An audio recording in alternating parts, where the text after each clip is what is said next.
अस्सलाम वालेकुम, welcome to my kitchen Zaika Fatima का। आज मैं अपने बच्चों की फरमाइश में बना रही हूँ मैंगो शेक। मैंने सोचा चलें आपके साथ भी इसकी रेसिपी शेयर की जाए। यहाँ मैंने लिए हैं 1 लीटर मिल्क, जो मैंने इसमें ऐड कर दिया है। और मैं यहाँ लूँगी 4 आम, जो मैंने कट करके और उसको फ्रीज कर दिया था ताकि अच्छे से ठंडे हो जाएं। वो मैं इसमें ऐड कर दूँगी।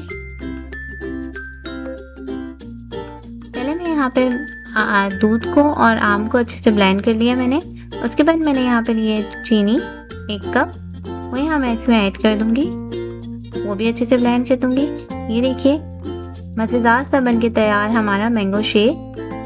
ठंडा ठंडा इसको सर्व करें और एंजॉय करें आप क्रीमी सा टेस्टी सा मैंगो शेक। खुद भी पिएं और घर वालों को भी पिलाएं। वीडियो अच्छी लगे तो लाइक शेयर एंड सब्सक्राइब करना ना भूलिएगा। अल्लाह हाफिज़।